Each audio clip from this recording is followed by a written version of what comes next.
wrong with Tank Davis? I mean, I was what was wrong with him? Out. Every night in boxing is not your best, you feel me? But at least you got the draw. Gervonta Davis was expected to dominate Lamont Roach last Saturday night at the Barclays Center in Brooklyn, New York. This fight was supposed to be a showcase. An easy Gervonta Davis, a chance to remind everyone why he's one of the most feared punchers in the lightweight division.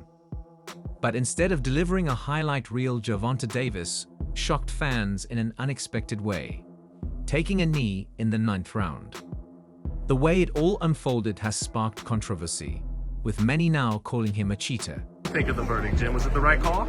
An upset draw is always a mixed bag for fans, for people in the sport, etc., etc. I thought it was, in essence, the right decision. The only question about whether the upset draw is justified is whether Steve Willis erred in not deducting a point in a late round when Tank Davis appeared to touch the canvas with his hand.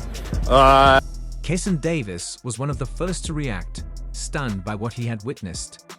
He took a knee. He called a timeout. Gervonta posted on social media, "You can't do that with me."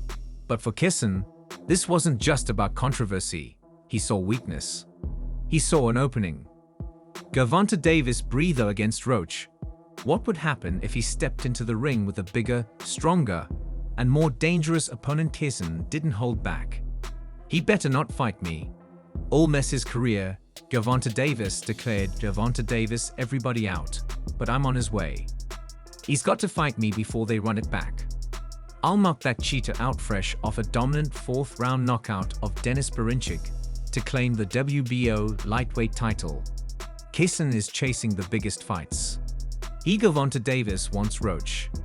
He wants Vasily Lomachenko and Isaac Pitbull Cruz. But there's a problem: none of them seem eager to fight him.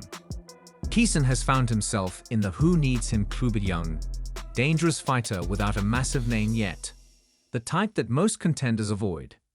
But after watching Gervonta Davis, he's convinced that he would break him. "I'm the best at 135. Gervonta said with confidence, "I've got a jab, and I'm strong as hell." One thing is clear, he's not backing down. Nobody on TV that's fighting right now have more skills than me. Nobody. Like, talking about top to bottom list of fighters that's fighting on TV. Skill for skill, none of these guys can mess with.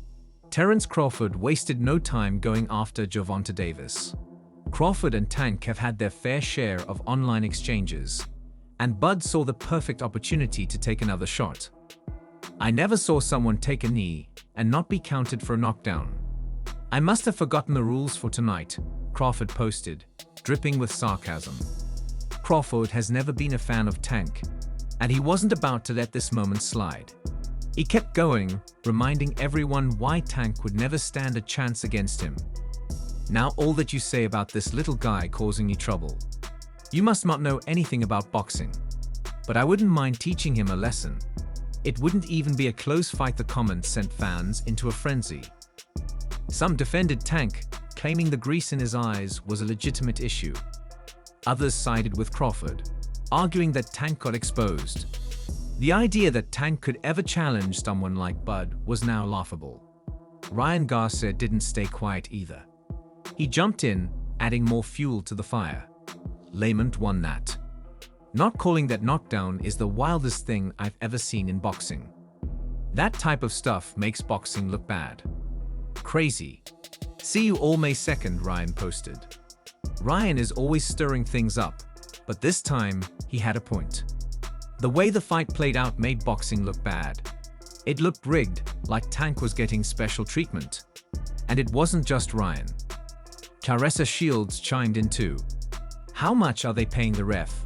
This is crazy," she wrote. "When even other world champions are questioning the legitimacy of a fight, you know something isn't right."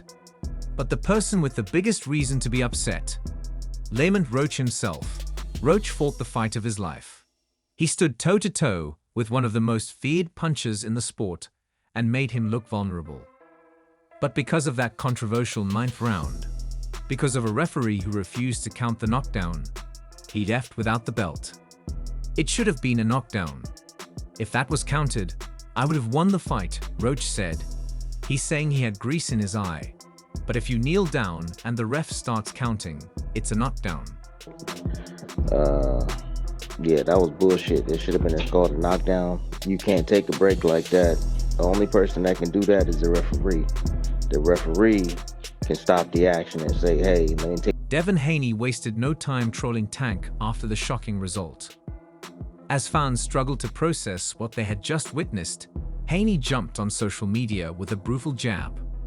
Was waiting for the backflip, Haney posted, mocking Tank's signature celebration, one that was noticeably absent after this fight. It was a clear dig, implying that Davis had nothing to celebrate after struggling against an opponent many expected him to dominate. Haney has long been one of Tank's biggest critics, and this moment only gave him more ammunition. For years, Haney has called out Davis, questioning his resume and the level of competition he faces. This controversial draw only reinforced what Haney and others have been saying all along. Tank isn't as unbeatable as he thinks. The backflip. Where is Leonard Ballhead ass? Nah, but for real, that fight motivated me to get back. I'm excited for May 2nd. Then when the fan... Terence Crawford took it even further, outright dismissing the idea that Tank is the elite talent he believes himself to be. To Bud, this fight was proof that Davis is vulnerable and would be completely exposed against a real, high-level boxer. Tank ain't what he thinks he is, Crawford stated. Shaker, Devin, or even Kissam would break his ego worse than Roach just did. Crawford didn't hold back, painting Davis as an overrated fighter who has been carefully matched to keep his undefeated record intact. In his view, a master technician like Shaker Stevenson, a relentless pressure fighter like Devin Haney, or the young and hungry Keeson Davis would completely dismantle Tank, shattering his confidence in the process. A draw? Okay then, we got a draw. It was a draw. A draw? Y'all still trying to say I can't do this? I can't? Okay.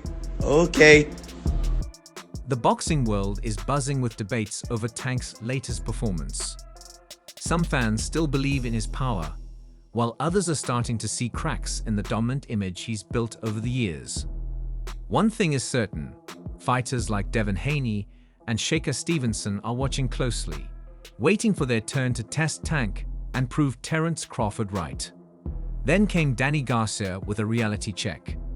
The former world champion used this moment to highlight Floyd Mayweather's greatness, subtly suggesting that Tank isn't on that level.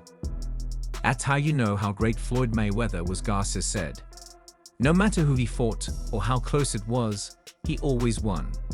Even when the odds said he was supposed to dominate, he still got the job done. Great fighters. That's why I think Floyd is so great, because he always won the fights he was supposed to win. Right. You know what I mean? Right. And that's hard to do. Yeah, decisively. Right. Yeah, right. so, but, you know, it's just boxing, you just never know. Yeah. Yeah. You know, that's why I say in boxing it's better for you to just fight the best. Because if you lose, you lost to a fighter like you, a dog like you. But if you lose to a fighter with a lesser of a name, That's why Floyd is so great, because he always won the fights he was supposed to win. Garcia went on to emphasize the importance of facing elite competition, arguing that it's better for a fighter to take risks against the best. If you lose, you lost to a dog like you, he explained.